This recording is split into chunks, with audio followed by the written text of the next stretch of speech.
Okay guys, we're going to be looking at how to interpret data. Before we go on though, we need to talk about the different graphs that there are. So,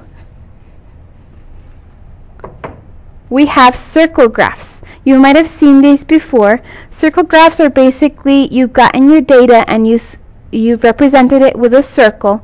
You've split up what percent each thing is. So for example, if you surveyed someone, what percent did they sleep, how many hours did they go to school, how many hours did they play, you would get a percent. So how much percent of your daily 24 hours do you spend sleeping, at school, and playing? So you might see these as percents, or you might see them as numbers. So for example, you might say that 10 hours are sleeping, 7 hours is at school, and the rest.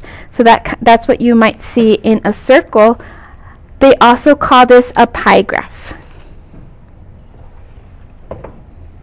We also have what's called a line graph. A line graph is basically you have points that are plotted, and then they are connected by a line. It doesn't have to be a straight line. It might have like going up and then down and then so on and so on. Then we have what's called a scatter plot. A scatter plot is basically you have a graph and you have points everywhere. We also have what's a Venn diagram. In a Venn diagram, we have two circles, and then part of the circles are overlapping.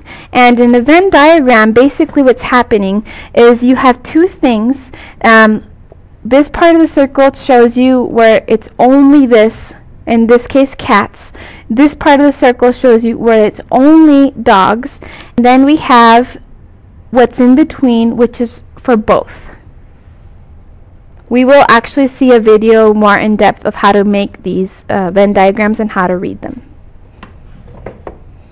We also have what's called a stem and leaf plot. In a stem and leaf plot, we basically have data, and we have a stem and a leaf. So what we do is the stem is going to be like your tens, and your leaf is going to be your ones place. So here, for example, 1 has a 0 in the tens, and it's 1 and 2. 10 has a 1 in the tens, and a 0 in the ones. 20, 21, and 25 has a 2 in the tens, and 0, 1, and 5 in the ones place. So that's how we make a stem and leaf plot. We will go more in depth on this in another video as well. We also have a bar graph and a histograph.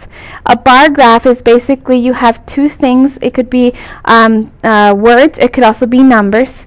And then it's graphed all the way up to where it is. If it was, you surveyed people how many had cats, and 10 people said they had cats, and 20 people said they had dogs.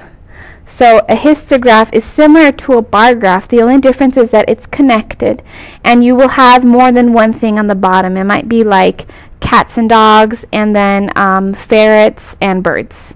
So it might have more than one thing being represented at the bottom on your X. Let's go ahead and look at how do we apply this. So I went ahead and copied down your first example in your notes. In here they're giving us a bar graph, and you have potato, tortilla, and pretzel, and it's graphed for you. And they ask us the costs. It costs 54 cents to produce, and they want to know what is the total cost of the pretzels. And I didn't write that down, sorry, but that's what they want us to find. What is the total cost of the pretzels? So 54 cents, pretzels, I go and it's 4. We made 4, so 0.54 times 4 gives me $2.16. So it's costing us $2.16 to produce these 4 pretzels.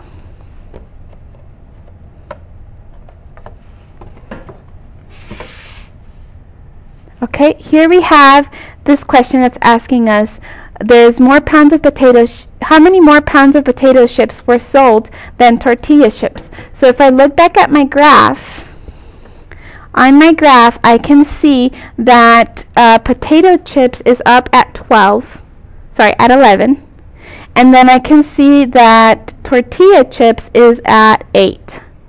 So therefore, to find how many more pounds of potato chips I need to subtract. So I'm going to do 11 potato chips minus 8 tortilla chips, and I get 3. There's 3 more pounds of the potato chips.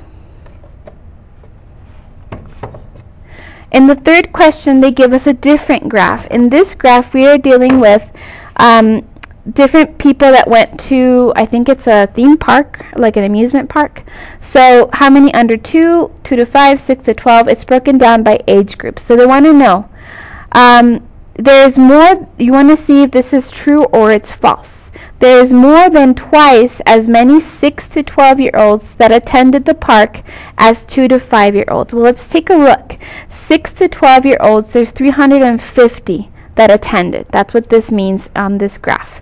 Then we look at 2 to 5-year-olds. 2 to 5-year-olds is 200. So they're saying that there's more than twice as many 6 to 12-year-olds. So basically, twice of the 2 to 5-year-olds should give me the 6 to 12-year-olds. And if you look at this graph, guys, that's not true. That is not what's happening. Because on this graph, we see that twice would be 400, and 5 to 6-year-olds, there's only 350. So we would say that this is a false statement. It's not twice more than the 2 to 5-year-olds. There's some more questions about this graph in your notes. You're going to work with your partners answering the following questions based on what we saw in this video.